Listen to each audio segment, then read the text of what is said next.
World War II shaped the lives of a generation. The war broke families apart, brought communities together, and turned a depressed economy into an industrial machine. On the home front, citizens sold war bonds and collected scrap metal for the factories.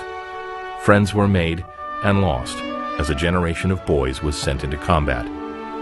Penn State Public Broadcasting invited those who lived this history to share their stories of World War II. My name's William R. Carl, and I served in the military from April 1943 until October 1945. I was in the 18th Infantry, Cannon Company 18th Infantry. Well, it wasn't until the last few days before we departed to embark at Weymouth Harbor. It was just a few days before that we actually was found out that we were going to be in the invasion of Europe, Normandy. When we boarded the landing craft at Weymouth Harbor in England, or Weymouth Harbor, then we knew that something was up. The real thing was coming, but we still hadn't encountered anything yet, because this was on the other side of the channel. This was on the England side. That was the real McCoy. Then after we got across the English Channel, I assumed it was around 20, as history tells, it was about 20 to 30 miles across the English Channel. But the real thing was when we neared the French shores, and heard all the bombardment and everything. That was when we knew the real thing was coming. Then we knew it was it. When you really got to the shores, and when we started unloading, and then when we got stuck, with the landing craft got stuck, and we had to embark, the Navy, I guess he was a J. Jig, when he told the company commander, he says, "This is as far as I can get you. We can't get any closer." And of course, that's when we started coming off the ship. The Jeep went in the water. It was out of sight. Jeep never came up. Nothing. It was deep water. We were saddled right there. I would estimate it was about 275 yards or so from the beach. So the company commander says, "Get ready to go ashore." When our half track went off, I knew we were in it. When we hit the water, we were done. It just didn't go. And the Jeep half track driver come up out of the water, spitting and coughing and choking because he was down under the water. And then when we stood up and the water was waist high, there we were. We were in the water and we weren't going nowhere. So somebody on the ship says, "You got to get out. You got to get going. Get ashore." We still had to keep moving. All my thoughts was forward, swimming. I had to swim. I knew I had to get to shore. And then when I got closer to the shore, and this officer was going up and down the beach yelling, he was out there yelling, and he was taking command, and he had guys in there. I don't know whether they were even Navy. They might have been Navy men. And he wanted ropes. He said, "I want these ropes." They had big rolls of rope. They were probably 1 inch in diameter. And he wanted them taken out and hooked on to the landing craft. And as I recall, going up the hill, I seen guys coming in on the ropes, and they were using the ropes. And I'm assuming, as I look back that day, I didn't think, but later I said, I wonder how many men couldn't swim that hit that channel in the water, because there were so many men screaming. I can't believe they all got hit. Some of them got hit, some of them got wounded. A lot of them were dead. They were piled up just like cordwood on the beach. I heard them screaming on the beach. I heard guys screaming, "Help me, help me, help me." And where the medics everybody was probably disarrayed, at all the commotion was going on. If somebody said, "Well, you're scared," and I said no, I'd have been lying about it. So they had a bulldozer engineers, and bulldozers was pushing men aside. They were guys that knew what they were doing. They weren't crushing they were pushing men aside, making a path for the tanks and heavy equipment that was coming ashore too. We could see that from above when we got up on the side of the hill. I ended up in a minefield. They had it all the engineers had it roped off with white tape, and somebody yelled, "Hey, don't go in there. That's a minefield." And I stopped dead in my tracks. As you know, you step on a mine, you probably blow your foot off your leg. So I just turned around, and the other kid says, "What are you going to do, Carl?" I says, "I'm going right back out the same way I came in, because I stretched out and went right in the same tracks as I came in. I figured that was a safer thing to do," which it was. So then I went around where they had it taped, and we proceeded up the hill, picked up a rifle.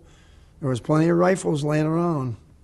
We went up the hill until we run into a hedgerow up there, and that's when everybody had to stop. But there was a lot of firing out ahead of the hedgerow. The first thing the officers, dig in, get ready for counterattacks, But you just dig as fast as you can and try to dig a slit trench 6 inches deep or something to get your body safe from any fire.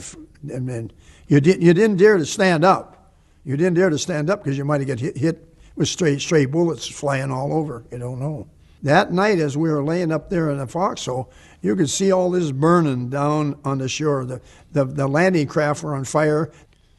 And as daylight come, and we woke up, and then things kind of settled down. There wasn't much firing and stuff. So the general order, whoever the officer was at that time, says anybody that hasn't got any equipment now is the best time to get down and on the shore and pick up some bedding and whatever you need. So we go down and get blanket rolls and stuff. So that we had to use it. Didn't have nothing. Pick up a pack, because the shore was stuff laying around from dead personnel. Plenty of them. I wasn't a veteran, but at the end of that day, I considered myself a veteran at that night, what I went through, as I never dreamed I was going to go through something like that when the day started. We just proceeded on as a company until we got organized as a company. It took us 3 weeks to get about 3 to 4 miles in from the shore, because the going was slow. There was Germans out there in front. Yeah, I killed two SS. Well, I killed one S-trapper and helped my friend finish off the other one. Yeah, I killed. I was involved in killing two of them. Let's put it that way. And this officer asked him a question. He wanted to know, certain things that was going on, and the one SS trooper spit right in his face. Spit right at him. He spit right in his face. I've seen him do it. And so he was a major, and he became enraged, and he says, and we were up there on security guard from down in our headquarters. This was back at Regimental. And he says, take these two out. It was at a farmyard night. He says, take these two out behind the barn. He says, I don't want to see them back here. So this kid and I, we took them out, and it was, like I say, we're dumbfounded, And so we went out behind the barn. He says, geez, Carl, he called me Carl. He said, what are we going to do? I says, shoot him. What the hell? We had our carbines right there. And he said, shoot him? Yeah, he said, take him out. He said, I don't want to see him back here. And so I said, it's a direct order from the major. I never thought nothing out about, about the legal part, So they were standing right there, and he just kept looking at me, staring me right. Of course, SS troopers, they never smiled anyhow. They were kind of mean. And so I just brought up my rifle, and he says, you're going to shoot him, Colonel? What are you going to do? He says, well, it don't mean nothing to me. As he's an SS trooper. I said, how many American soldiers do you think that they've shot? Geez, he says, I don't know. And he was a little bit more, I didn't care. I felt that way because he told me that. So I pulled that carbine up and I aimed right for his heart because I didn't want him to move after I shot him. He went down, and this kid shot right after I did, and he was kind of nervous, and the guy fell down on the ground. The guy I had shot and fell, he didn't move, and the other guy was moving a little bit. So I went up and he said, Carl, I don't know if I said, I told you to shoot him in the heart.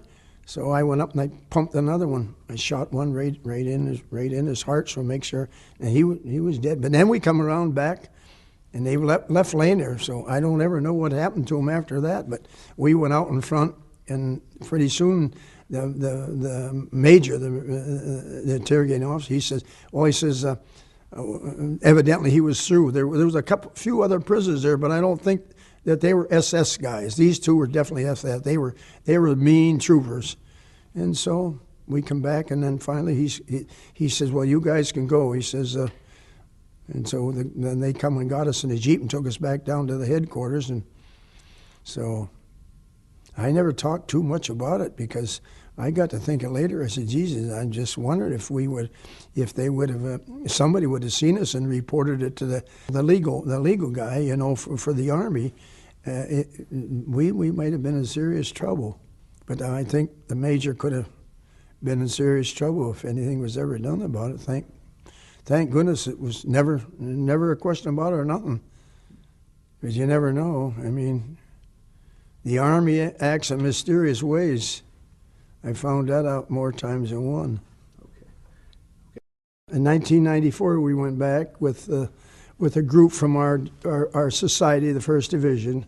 It was hard to visualize the area. We were on the beach right down by Normandy. When we went down the beach from the bus up the top of the hill, when we went down the beach, we weren't sure that we were in the same spot that we were on D-Day. We might have been in the same area within 100 or a few hundred feet, but we don't know if we were we were in the vicinity of Omaha. That's what they tell us, the people, the guide. But he says, I don't know if you're going to be exactly right where you come ashore in 1944. And we had several memorials. We had one right up at the top of Omaha Beach. We had a wonderful memorial up there. It was a beautiful, beautiful cemetery. And the rows of white crosses, you just couldn't get over of when you look at 9,962 white crosses. It's something you just remember that all the guys that paid the supreme sacrifice. You know, I mean, when people talk about you were over in D-Day, I said, yeah, but we're not the guys that you want. The heroes are those guys up there beneath the white crosses.